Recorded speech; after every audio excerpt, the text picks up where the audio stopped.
नमस्कार, खबर बयार के यूट्यूब चैनल में आपका स्वागत है। टिंकू देवांगन के साथ मैं युवराज सिंह आज़ाद। आपसे आग्रह है इस वीडियो को अंत तक देखिएगा, क्योंकि इस वीडियो में हम बात करने वाले हैं व्यापक जन समस्या को लेकर, जो कि ये जन समस्या पैदा हुई है अमृत मिशन के सेकेंड फेज के पाइपलाइन विस्तार को लेकर। बातचीत करते हैं सुभाष त्रिपाठी जी से, जिनके यहाँ तकरीबन हफ्ते भर से ज़्यादा का वक्त होने को है और पानी नहीं आ रहा है, जिसकी वजह से परेशानियां हो रही हैं। और ये परिस्थिति सिर्फ इनके एक घर में नहीं है, बल्कि इस पूरे क्षेत्र में हम देख पा रहे हैं। इसके अलावा साफ सफाई की व्यवस्था भी प्रभावित हो रही है। तो बताएंगे किस तरह की समस्याओं का सामना करना पड़ रहा है, कब से ये हालात बने हुए हैं? ये करीब एक हफ्ते पहले यहाँ अमृत मिशन के ठेकेदार ने रोड खोदने का काम शुरू किया था। हमने उनसे पूछा भी था, तो उन्होंने बताया था कि अमृत मिशन के लिए यहाँ पाइपलाइन नहीं बिछी थी, सो बिछाई जाएगी। तो हमें अच्छा लगा, लेकिन उस सड़क खुदाई के दौरान जो पुरानी पाइपलाइन से हमारे घर में पानी की सप्लाई होती थी, हमारे और आसपास के कई घरों में पानी की सप्लाई होती थी, वो जेसीबी के ठोकर से टूट गया और पानी की सप्लाई बंद हो गई पूरी तरह। एक बूंद पानी नहीं आया। इससे जाहिर सी बात है कि इस भीषण गर्मी के दिनों में पानी का नहीं होना कितनी बड़ी समस्या है। एक तो इससे खाना बनता है, दूसरा नहाना धोना, ये सारे काम वो हो गए हैं। किसी तरह इधर उधर से पानी इकट्ठा कर आसपास से हम जैसे तैसे अपनी दिनचर्या चला रहे हैं। इसके बाद जब हमने इसकी शिकायत हमारे वार्ड के पार्षद सलीम, जो नेता प्रतिपक्ष भी हैं, से की, तो उन्होंने ठेकेदार से कह करके फटे हुए पाइप की मरम्मत के लिए कहा।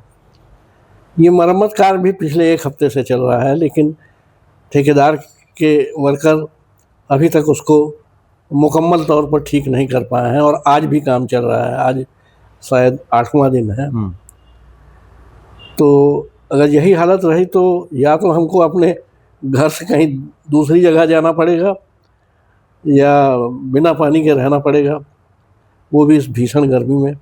एक हम देख पा रहे हैं सामने साफ सफाई को लेकर ही बड़ी विचित्र परिस्थितियां हैं। गड्ढा खोदा गया है पाइपलाइन के मरम्मत को लेकर, जो पाइपलाइन फट गई है आप बता रहे हैं, और इसके अलावा यहाँ पे कचरा भी पड़ा हुआ है, इसका उठाव नहीं हो रहा है। बगल में विवेकानंद मिशन का स्कूल संचालित है।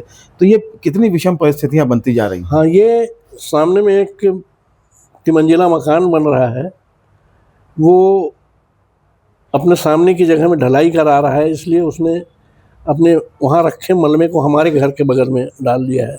इसके साथ ही साथ उसने अपनी नाली की सफाई भी करवाई, और नाली की सफाई से जो काला गंदा कचरा निकला वो सब भी वहीं पर डंप कर दिया उसने, और जिससे माने आने जाने वाले लोगों को भी तकलीफ़ हो रही है।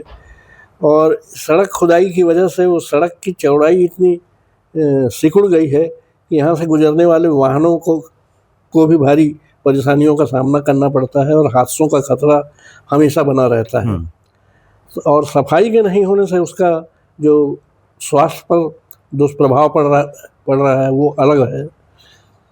लोग कई तरह की तकलीफ़ों को झेल रहे हैं, लेकिन अभी तक एक हफ्ता बीत गया, कोई माने पॉजिटिव नतीजा सामने नहीं आया है। ये तो कहीं ना कहीं निगम प्रशासन के मॉनिटरिंग का सवाल है ना। अगर पाइपलाइन का विस्तार कर रहे हैं तो कहीं ना कहीं वहाँ से आम लोगों को क्या परेशानियां हो रही हैं, इसकी मॉनिटरिंग और उस समस्या का समाधान भी तो निगम प्रशासन की जिम्मेदारी है, तकनीकी विभाग की जिम्मेदारी है। बिल्कुल, ये जिम्मेदारी निगम प्रशासन की है। निगम प्रशासन अपने टैक्स पेयर से टैक्स लेता है और उस टैक्स के एवज में उनको वो सारी नागरिक सुविधाएं मुहैया कराता है, जिसमें पीने का पानी, साफ सफाई, सड़कों का सुव्यवस्थित होना, ये सब शामिल है। लेकिन निगम प्रशासन पिछले एक हफ्ते से निगम प्रशासन का एक भी अधिकारी या कर्मचारी यहाँ झांकने तक नहीं आया है। जिनको हमने चुना है उन जनप्रतिनिधियों का क्या है? जनप्रतिनिधि आते हैं और 2 मिनट मजदूरों को निर्देश देकर चले जाते हैं, उसके बाद वो काम हुआ या नहीं हुआ ये देखने भी नहीं आते हैं। दोबारा उनको फ़ोन करके बताना पड़ता है कि भाई ये हालत अभी भी वैसी जैसी जस की तस है। तो मैं आ रहा हूँ फिर बोलते हैं, और फिर आते हैं और अपना वही नेतानुमा वो भूमिका निभा करके चले जाते हैं। कुल मिला के कहें तो इस तरह की परिस्थितियां जो पैदा हुई हैं, इससे आम जनजीवन बुरी तरह प्रभावित हो रहा है, ये अगर हम कह सकते हैं। बिल्कुल बिल्कुल। तो और हम इस वीडियो को बनाने के पीछे मकसद भी यही है कि कम से कम जो हमारा सिस्टम है, स्थानीय जो निकाय है हमारे नगर निगम का, वो कम से कम संवेदनशील हो। ऐसी परिस्थितियों में जब हम कोई पाइपलाइन को विस्तार दे रहे हैं या साफ सफाई का सवाल जब खड़ा होता है, तो कम से कम इसके निराकरण के लिए संवेदनशील होना बहुत ज़रूरी है।